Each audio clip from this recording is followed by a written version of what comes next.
పొత్తు విపత్తట. ఈ కూటమి ఉంది కదా, బీజేపీ, తెలుగుదేశం, జనసేనకు సంబంధించి పొత్తు విపత్తుకు వచ్చిందట.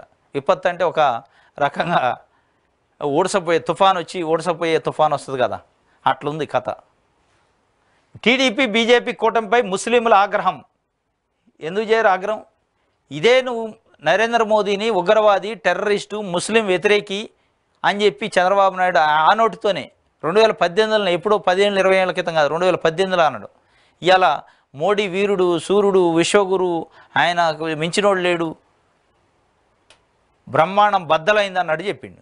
ఇక ముస్లింలు ఎందుకు మరి ఓటేయాలా అనేది అలా ఆలోచనలో పడ్డారు. అందుకే పొత్తు విపత్తు ఉందట. అధికార వైసీపీపై తీవ్ర అసంతృప్తితో ఉన్న ముస్లింలు ఇప్పుడు పునరాలోచనలో పడ్డారా? టీడీపీ బీజేపీ పొత్తుతో వెనకడుగు వేశారా? రానున్న ఎన్నికలపై ముస్లిం ఓటర్ల ప్రభావం పడనుందా?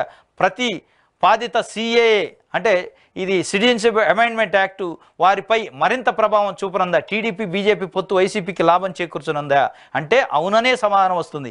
పొత్తుకు ముందు వరకు టీడీపీ, జనసేన కూటమి పట్ల సానుకూలంగా ఉన్న ముస్లింలు పొత్తు తర్వాత వ్యతిరేకతతో దూరం అవుతున్నారు. ఈ క్రమంలో కేంద్రం తీసుకొచ్చిన సిఏఏ వామపక్షాలకు మరింత బలాన్ని చేకూర్చింది. దీంతో ముస్లిం మైనార్టీల ఓట్లు చీల్చే పనిలో వామపక్షాలను ఈ పొత్తు ఏ పార్టీకి కలిసి రానుంది? వచ్చే ఎన్నికల్లో ముస్లింలు ఏ పార్టీకి మద్దతిస్తారనే సందేహాలు వ్యక్తమవుతున్నాయి.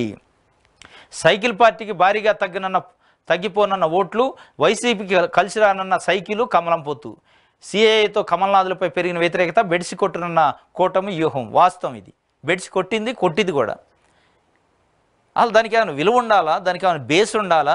అసలు ఎవడి కోసం పొత్తు పెట్టుకున్నావు, ఎందుకు పెట్టుకున్నావు అనేది చెప్పే ధైర్యం కానీ, దమ్ము కానీ, గట్స్ కానీ లేక, ప్రజలకు సమాధానం చెప్పుకోలేక ప్రజలు తిట్టుకునే పరిస్థితి అలా, కార్యకర్తలు తిట్టుకునే పరిస్థితి. తెలుగుదేశం పార్టీ కార్యకర్తలు నరేంద్ర మోదీని బాగుంటుంది, నరేంద్ర మోదీతో పొత్తు ఏంది, మనమేంది, మన కథ ఏంది, మొన్నటి వరకు మనం మాట్లాడిన మాటలు ఏంది, ఇప్పుడు మాట్లాడుతున్న మాటలు ఏంది, మన అసలు ఎందుకు నమ్మాలి ప్రజలు, ఎట్లా నమ్ముతారు అని వాళ్ళు మిగతా ఇది ముస్లింలు కాక మిగతా సంఘాల సంగతి, మిగతా కులాలు, మిగతా వర్గాలకు సంబంధించి. ఇక ముస్లింలు అయితే ఈ బీజేపీతో పొత్తు అంటే వాళ్ళు దగ్గరకు వచ్చే పరిస్థితి లేదు. దట్టు రాయలసీమలో బలమైన ఓటింగ్ ఉందట. రాష్ట్రంలో 175 అసెంబ్లీ నియోజకవర్గాలు 60 స్థానాల్లో ముస్లిం మైనార్టీల ఓట్లు గణనీయ సంఖ్యలో ఉన్నాయట. 60 స్థానాల్లో 175లో 60 అంటే దాదాపు 30-40% పైన స్థానాలలో గణనీయంగా ఉన్నాయట. ప్రత్యేకించి కడప జిల్లా రాయచోట్ల అత్యధికంగా 1,00,000 మంది ముస్లిం ఓట్లు ఉన్నారు. ఇక్కడ అవుట్, తెలుగుదేశం పార్టీ గెలిచే పరిస్థితి లేదు. కూటమి కడప నియోజకవర్గంలో 90,000 ఉన్నాయట, ఇది అవుట్. కర్నూలులో 85,000, రాజంపేట, నంద్యాలలో 70,000, పెనుకొండలో 21,000 మంది ఉన్నారు. ఈ 60 నియోజకవర్గాల్లో అభ్యర్థులు గెలుపును ఖరారు చేసే సంఖ్యలో ముస్లిం ఓటర్లు ఉన్నారు. బీజేపీతో పొత్తుకు ముందు వరకు ముస్లిం ఓటర్లు టీడీపీ అనుకూలంగా ఉన్నారు. పొత్తు తర్వాత అకస్మాత్తుగా సీన్ మారిపోయి ఇప్పుడు వైసీపీకి మద్దతుగా టీడీపీని చీచి అని తిట్టే పరిస్థితికి వచ్చింది.